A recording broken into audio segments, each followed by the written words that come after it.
IndiGo Bharat ದೇಶದ ದೈತ್ಯ ವಿಮಾನಯಾನ ಸಂಸ್ಥೆ. ಆದ್ರೆ ಈ ಇಂಡಿಗೋ ವಿಚಾರದಲ್ಲಿ ಆಗಾಗ ಕೆಲವು ಅಸಮಾಧಾನಕರ ಮಾತುಗಳು ಕೇಳಿ ಬರ್ತಾ ಇರುವಂತದ್ದು, ಜೊತೆಗೆ ಆ ರೀತಿಯಾದ ಘಟನೆಗಳಿಗೂ ಪರೋಕ್ಷವಾಗಿ ಅಥವಾ ಪ್ರತ್ಯಕ್ಷವಾಗಿ ಇಂಡಿಗೋ ಕಾರಣವಾಗ್ತಾ ಇರುವಂತದ್ದು. ಆದ್ರೆ ಡಿಸೆಂಬರ್ 1ರಿಂದ ಭಾರತ ದೇಶದಲ್ಲಿ ವಿವಿಧ ನಗರಗಳಿಗೆ, ಬೆಂಗಳೂರು, ಪುಣೆ, ಹೈದರಾಬಾದ್, ಚೆನ್ನೈ ಹೀಗೆ ವಿವಿಧ ನಗರಗಳಿಗೆ ವಿಮಾನಯಾನ ಸೇವೆಯನ್ನ ಕಲ್ಪಿಸಬೇಕಾಗಿದ್ದ ಇಂಡಿಗೋ ಸಂಸ್ಥೆ ದಿಢೀರನೆ ತನ್ನ ವಿಮಾನ ಕಾರ್ಯಾಚರಣೆಗಳನ್ನ ರದ್ದುಗೊಳಿಸಿರುವಂತದ್ದು. ಕಳೆದ 2-3 ದಿನಗಳಿಂದ ಪ್ರಯಾಣಿಕರು ಸಾಕಷ್ಟು ಸಂಕಷ್ಟಕ್ಕೆ ಸಿಲುಕಿರುವಂತ ಎಲ್ರಿಗೂ ಗೊತ್ತಿರುವ ವಿಚಾರ. ಕಾರಣ ಏನು?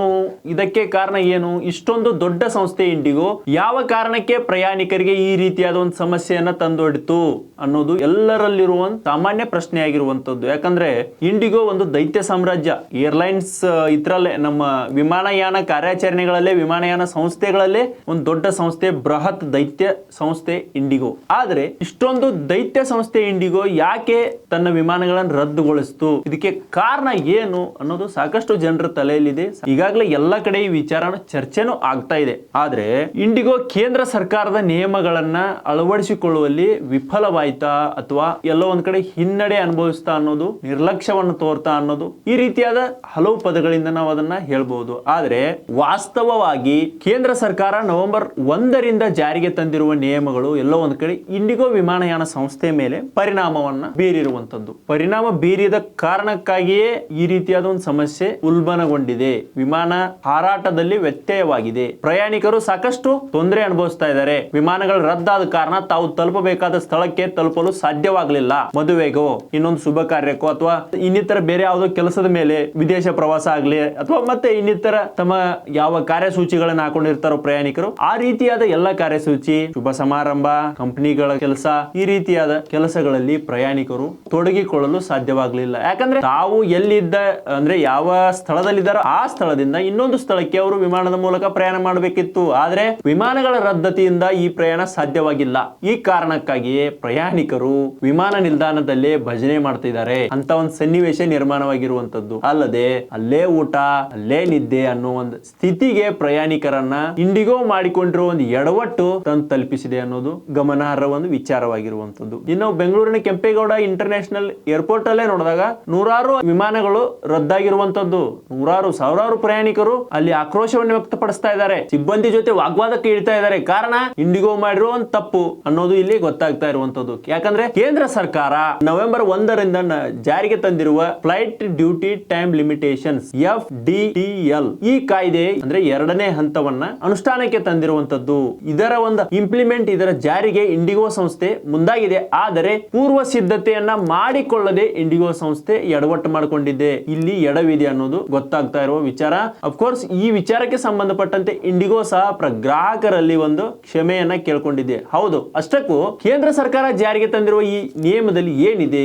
ಮೊದಲನೇ ನಿಯಮ ಅಂತಂದ್ರೆ ಫಸ್ಟ್ ಪ್ರಮುಖವಾಗಿ ಇಡೀ ನಿಯಮದ ಸಾರಾಂಶವನ್ನು ನೋಡಿದಾಗ ಇಲ್ಲಿ ಪ್ರಯಾಣಿಕರ ಸುರಕ್ಷತೆ ಮುಖ್ಯ, ಜೊತೆಗೆ ಪೈಲಟ್ ಗಳ ವಿಶ್ರಾಂತಿ, ಪೈಲಟ್ ಗಳಿಗೆ ಆಯಾಸವಾಗದಂತೆ ಪೈಲಟ್ ಗಳು ಸೇವೆಯನ್ನ ನೀಡಬೇಕು ಅನ್ನೋದು ಕೇಂದ್ರ ಸರ್ಕಾರದ ಒಂದು ಅಂದ್ರೆ ಈ ನಿಯಮಾವಳಿಗಳ ಇಂದಿನ ಒಂದು ಉದ್ದೇಶ, ಒಂದು ಸಾರಾಂಶ. ಆದ್ರೆ ಈ ನಿಯಮಾವಳಿಗಳ ಪ್ರಕಾರ ಅಥವಾ ಈ ನಿಯಮಾವಳಿಗೆ ಒಗ್ಗಿಕೊಳ್ಳಲು, ಈ ನಿಯಮಾವಳಿಗಳನ್ನ ಹೊಂದಿಸಿಕೊಳ್ಳಲು ಇಂಡಿಗೋ ವಿಮಾನಯಾನ ಸಂಸ್ಥೆ ಎಡವಿದೆ, ಇದರಲ್ಲಿ ಹಿನ್ನಡೆಯಾಗಿದೆ, ಎಲ್ಲ ಒಂದ್ ಕಡೆ ನಿರ್ಲಕ್ಷ್ಯ ತೋರಿದೆ, ಪೂರ್ವ ಸಿದ್ಧತೆಯನ್ನ ಮಾಡ್ಕೊಂಡಿರ್ಲಿಲ್ಲ ಅನ್ನೋದು ಇಲ್ಲಿ ಅರ್ಥವಾಗ್ತದೆ. ಈ ಮೊದಲು ಒಬ್ಬ ಪೈಲಟ್ 6 ಲ್ಯಾಂಡಿಂಗ್ ಅನ್ನ ಮಾಡಬೇಕಿತ್ತು ರಾತ್ರಿ ಸಮಯದಲ್ಲಿ. ಅಂದ್ರೆ ಇಂಡಿಗೋ ಆಲ್ಮೋಸ್ಟ್ ಆಲ್ ಇಂಡಿಗೋ ಜಾಸ್ತಿ ರಾತ್ರಿ ಸಮಯದಲ್ಲೇ ಕಾರ್ಯಾಚರಣೆ ಮಾಡುತ್ತೆ. ರಾತ್ರಿ ಸಾಮ್ರಾಜ್ಯದಲ್ಲೇ ಇಂಡಿಗೋ ತನ್ನ ವಿಮಾನವನ್ನ ಹಾರಾಟ ಮಾಡುತ್ತೆ. ಅದೇ ಸಂದರ್ಭದಲ್ಲಿ ಅಂದ್ರೆ ಒಬ್ಬ ಪೈಲಟ್ ಈ ಮುಂಚೆ 6 ಲ್ಯಾಂಡಿಂಗ್ ಅನ್ನ ಮಾಡಬೇಕಿತ್ತು. ಆದ್ರೆ ಇದೀಗ 2 ಲ್ಯಾಂಡಿಂಗ್ ಮಿತಿಗೆ, ಅಂದ್ರೆ ಪೈಲಟ್ ಆರೋಗ್ಯದ ಒಂದು ಹಿತದೃಷ್ಟಿಯಿಂದ ಅವರಿಗೆ ವಿಶ್ರಾಂತಿ ದೊರೀಬೇಕು ಅನ್ನೋ ಒಂದು ಸದುದ್ದೇಶದಿಂದ ಕೇಂದ್ರ ಸರ್ಕಾರ ಈ ನಿಯಮಾವಳಿಗಳನ್ನ ಜಾರಿಗೆ ತಂತು. ಈ ನಿಯಮಾವಳಿಗಳನ್ನ ಅನುಸರಿಸುವಲ್ಲಿ, ಇಂಪ್ಲಿಮೆಂಟ್ ಮಾಡುವಲ್ಲಿ ಇಂಡಿಗೋ ಸಂಸ್ಥೆ ಎಡವಿತು.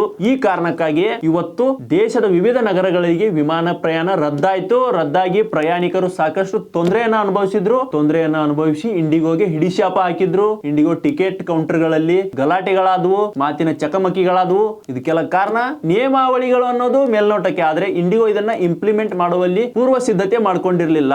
ಒಂದು ಹೊಸ ರೋಸ್ಟರ್ ಪದ್ಧತಿಗೆ ತಕ್ಕಂತೆ ವೇಳಾಪಟ್ಟಿಯನ್ನ ಬದಲಾವಣೆ ಮಾಡ್ಕೊಂಡಿರ್ಲಿಲ್ಲ ಇಂಡಿಗೋ ಸಂಸ್ಥೆ. ಇದರಲ್ಲಿ ಇಂಡಿಗೋ ಸಂಸ್ಥೆ ನಿರ್ಲಕ್ಷ್ಯ ಎದ್ದು ಕಂಡು ಬರ್ತಾ ಇದೆ. ಕೇಂದ್ರ ಸರ್ಕಾರ ಪ್ರಯಾಣಿಕರ ಹಿತದೃಷ್ಟಿಯಿಂದ ಇದೆಲ್ಲ ನಿಯಮಗಳನ್ನು ತಂತು. ಆದ್ರೆ ಇದರ ಒಂದು ಇಂಪ್ಲಿಮೆಂಟ್ ಗೆ ಇಂಡಿಗೋ ಹಿನ್ನಡೆ ಅನುಭವಿಸಿತು. ಈ ಕಾರಣಕ್ಕಾಗಿ ಈ ರೀತಿಯಾದ ಒಂದು ದೊಡ್ಡ ಬೃಹತ್ ಸಮಸ್ಯೆ ಅಂದ್ರೆ 20 ವರ್ಷಗಳ ಇಂಡಿಗೋ ಇತಿಹಾಸದಲ್ಲಿ ಭಾರತದಲ್ಲಿ ಇದೊಂದು ದೊಡ್ಡ ಸಮಸ್ಯೆ ಅಂತ ಹೇಳ್ಬೋದಾಗಿರುವಂತದ್ದು. ಅಷ್ಟರ ಮಟ್ಟಿಗೆ ಪ್ರಯಾಣಿಕರು ಇಂಡಿಗೋ ವಿರುದ್ಧ ಕಾದು ಕೆಂಡವಾಗಿದ್ದಾರೆ. ಸಾಕಷ್ಟು ಜನರು ಟಿಕೆಟ್ ಅನ್ನ ಕ್ಯಾನ್ಸಲ್ ಮಾಡಲು ಕ್ಯೂ ನಲ್ಲಿ ನಿಂತಿರೋ ದೃಶ್ಯಾವಳಿಗಳನ್ನ, ಫೋಟೋಗಳನ್ನ ನಾವು ನೋಡ್ತಾ ಇದ್ದೀವಿ. ಸಾಕಷ್ಟು ಜನರು ಆ ಸಿಬ್ಬಂದಿಗಳ ಜೊತೆ ವಾಗ್ವಾದ ಮಾಡೋ ದೃಶ್ಯಾವಳಿಗಳ, ವಿಡಿಯೋಗಳನ್ನ, ಫೋಟೋಗಳನ್ನ ನೋಡ್ತಾ ಇದ್ದೀವಿ. ಇದಕ್ಕೆ ಕಾರಣ ಇಂಡಿಗೋ ಮಾಡಿಕೊಳ್ಳದ ಒಂದು ಪೂರ್ವ ಸಿದ್ಧತೆ ಅನ್ನೋದು ಎಲ್ರಿಗೂ ಗೊತ್ತಿರೋ ವಿಚಾರ.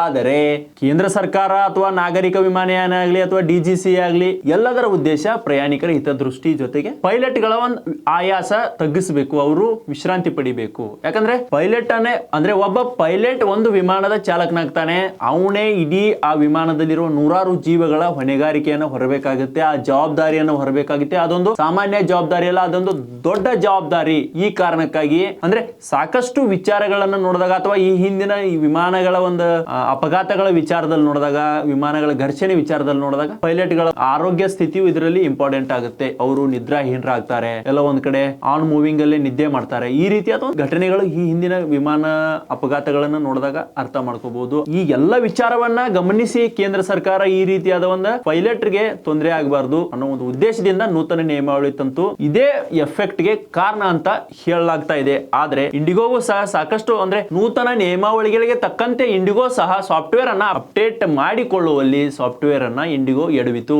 ಅದಕ್ಕೆ ತಕ್ಕನಾಗಿ ಇಂಡಿಗೋ ಹೊಂದಿಕೊಳ್ಳಲಿಲ್ಲ. ಅದೇ ಟೈಮ್ ಅಲ್ಲಿ ಅಂದ್ರೆ ಯಾವ ಸಂದರ್ಭದಲ್ಲಿ ಇದೆಲ್ಲ ಒಂದು ಪ್ರಕರಣ ಅಥವಾ ಈ ಎಲ್ಲ ಒಂದು ಸಮಸ್ಯೆ ಉದ್ಭವಿಸಿತು, ಅದೇ ಸಂದರ್ಭದಲ್ಲಿ ಇಂಡಿಗೋದ ಸಾಫ್ಟ್ವೇರ್ ಬೋರ್ಡಿಂಗ್ ಟೈಮಿನ ಸಾಫ್ಟ್ವೇರ್ ಅಥವಾ ಚೆಕ್ ಇನ್ ಚೆಕ್ಔಟ್ ವಿಚಾರದಲ್ಲೂ ಸಹ ಸಾಫ್ಟ್ವೇರ್ ಅಪ್ಡೇಟ್ ಆಗಿರಲಿಲ್ಲ. ಅಲ್ಲಿಯೂ ಸಹ ತಾಂತ್ರಿಕ ದೋಷ ಎದುರಾಯಿತು. ಈ ಕಾರಣಕ್ಕಾಗಿ ಬೋರ್ಡಿಂಗ್ ಪಾಸ್ಗಳು ಸಹ ಪ್ರಯಾಣಿಕರಿಗೆ ಲಭ್ಯವಾಗದಂತ ಸನ್ನಿವೇಶ ಡಿಸೆಂಬರ್ 1ರ ಆರಂಭದಲ್ಲಿ ಈ ರೀತಿಯಾದ ಒಂದು ಸನ್ನಿವೇಶ ನಿರ್ಮಾಣವಾಯಿತು. ಇದು ಸಹ ಇಂಡಿಗೋ ಒಂದು ಆದಾಯ ಮೂಲ ಅಥವಾ ಇಂಡಿಗೋ ಇಡೀ ಇದಕ್ಕೆ ಒಂದು ಕಪ್ಪು ಚುಕ್ಕೆ, ಒಂದು ದೊಡ್ಡ ಪೆಟ್ಟ ಕೊಟ್ಟಂಗಾಯ್ತು. ಈ ಕಾರಣಕ್ಕಾಗಿ ಸಾಕಷ್ಟು ವಿಮಾನಗಳು ರದ್ದಾದವು, ಪ್ರಯಾಣಿಕರು ಸಂಕಷ್ಟಕ್ಕೆ ಸಿಲುಕಿದ್ರು. ಈ ಒಂದು ವಿಚಾರ ಸಾಕಷ್ಟು ಒಂದು ಚರ್ಚೆನೂ ಆಯ್ತು. ಆದ್ರೆ ಅಂತಿಮವಾಗಿ ಈ ವಿಚಾರಕ್ಕೆ ಸಂಬಂಧಪಟ್ಟಂತೆ ಇಂಡಿಗೋ ಸಹ ಪ್ರಯಾಣಿಕರಲ್ಲಿ ಕ್ಷಮೆಯನ್ನ ಕೇಳ್ತು. ಇದಕ್ಕೆ ನಾವೇ ಹೊಣೆಗಾರರು ಅನ್ನೋ ಮಾತನ್ನ ಇಂಡಿಗೋ ಹೇಳ್ತು. ತನ್ನ ಟ್ವಿಟರ್ ಖಾತೆಯಲ್ಲಿ ಬರೆದು ಒಂದು ಪೋಸ್ಟ್ ಮಾಡಿ, ಸಾಮಾಜಿಕ ಜಾಲತಾಣದಲ್ಲಿ ಎಕ್ಸ್ ನಲ್ಲಿ ಪೋಸ್ಟ್ ಮಾಡಿ ಇಂಡಿಗೋ ಕ್ಷಮೆ ಕೇಳ್ತು. ಆದ್ರೆ ಒಂದು ಮೂಲಗಳ ಪ್ರಕಾರ, ತಜ್ಞರ ಮಾಹಿತಿ ಪ್ರಕಾರ ಈ ರೀತಿಯಾದ ಸಮಸ್ಯೆ ಅಥವಾ ನೂತನ ನಿಯಮಾವಳಿಗಳಿಗೆ ಹೊಂದಿಕೊಳ್ಳಲು ಇಂಡಿಗೋಗೆ ಇನ್ನಷ್ಟು ಸಮಯಾವಕಾಶದ ಅವಶ್ಯಕತೆ ಇದೆ. ಅದು ಗೊತ್ತಿಲ್ಲ, ಡಿಸೆಂಬರ್ ಅಂತ್ಯದವರೆಗೂ ಆಗ್ಬಹುದು, ಜನವರಿ ಅಂತ್ಯದವರೆಗೂ ಆಗ್ಬಹುದು, ಅಥವಾ ಫೆಬ್ರವರಿ ವರೆಗೂ ಈ ಒಂದು ಸಮಸ್ಯೆ ಅಂದ್ರೆ ಈ ರೀತಿಯಾದ ಒಂದು ಸಣ್ಣ ಪುಟ್ಟ ಸಮಸ್ಯೆಗಳು ಮುಂದುವರಿಬಹುದು ಅನ್ನೋದು ತಜ್ಞರ ಅಭಿಪ್ರಾಯಗಳಾಗಿರುವಂತದ್ದು. ಯಾಕಂದ್ರೆ ನೂತನ ನಿಯಮಾವಳಿಗಳಲ್ಲಿ ಅಂದ್ರೆ ಈಗ ಒಬ್ಬ ಪೈಲಟ್ 6 ವಿಮಾನಗಳನ್ನ ಲ್ಯಾಂಡಿಂಗ್ ಮಾಡಬೇಕಿತ್ತು, ಈಗ 2ರ ಮಿತಿಗೆ ತಂದಿರುವುದು.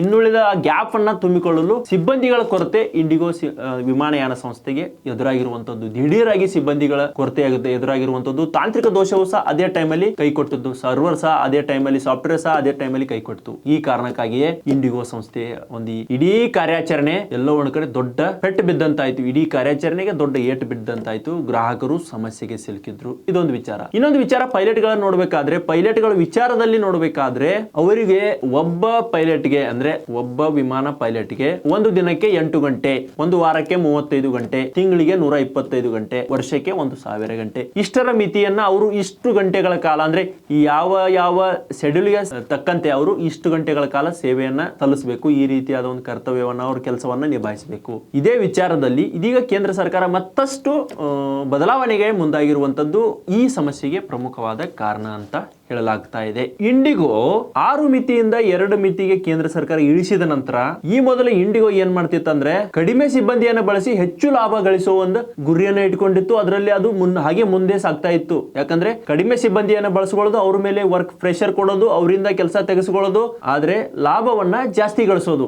ಈ ಒಂದು ವಿಚಾರದಿಂದ ಇಂಡಿಗೋ ಸಾಕಷ್ಟು ಒಂದು ಆದಾಯವನ್ನು ಸಹ ಪಡಿತಾ ಇತ್ತು. ಆದ್ರೆ ಈ ನಿಯಮಗಳಿಗೆ ಹೊಂದಿಕೊಳ್ಳಲು ಇಂಡಿಗೋಗೆ ಅಂದ್ರೆ ಈ ನೂತನ ನಿಯಮಗಳಿಗೆ ಹೊಂದಿಕೊಳ್ಳಲು ಇಂಡಿಗೋಗೆ ಸಾಧ್ಯವಾಗದಿರುವುದು ಅಂದ್ರೆ ರೋಸ್ಟರ್ ಪದ್ಧತಿಯಲ್ಲಿ ಬದಲಾವಣೆ ಆಗದಿರುವುದು ಕಾರಣ ಇಲ್ಲಿ ಇಂಡಿಗೋ ಸಾಕಷ್ಟು ಹಿನ್ನಡೆಯನ್ನ ಅನುಭವಿಸ್ತಾ ಇದೆ. ಈಗಾಗಲೇ ಯಾರು ಇಂಡಿಗೋ ಟಿಕೆಟ್ ಅನ್ನು ಬುಕ್ ಮಾಡಿದ್ರಲ್ಲ ಅವ್ರಿಗೆ ಕ್ಯಾನ್ಸಲ್ ಮಾಡೋಕ್ಕೂ ಸಹ ಸಾಧ್ಯವಾಗ್ತಿರ್ಲಿಲ್ಲ. ಅಷ್ಟರ ಮಟ್ಟಿಗೆ ಸರ್ವರ್ ದೋಷ ಆಗ್ತಾ ಇತ್ತು, ತಾಂತ್ರಿಕ ಸಮಸ್ಯೆ ಬರ್ತಾ ಇತ್ತು. ಆದ್ರೆ ಇದೇ ಒಂದು ಸಮಯವನ್ನ ಸರಿಯಾಗಿ ಬಳಕೆ ಮಾಡ್ಕೊಳ್ಳೋಕು ಇನ್ನಿತರ ಏರ್ಲೈನ್ಸ್ ಗಳು ಸಹ ಎಲ್ಲ ಒಂದ್ ಕಡೆ ಟಿಕೆಟ್ ರೇಟ್ ಅನ್ನ ಜಾಸ್ತಿ ಮಾಡಿದ್ರ ಅನ್ನೋ ಚರ್ಚೆಗಳು ಸಹ ಸಾಕಷ್ಟು ಎದ್ದಿರುವಂತದ್ದು. ಈಗಾಗಲೇ ಪ್ರಯಾಣಿಕರು ಇಂಡಿಗೋ ವಿರುದ್ಧ ರೊಚ್ಚಿಗೆ ಎದ್ದಿರುವಂತದ್ದು.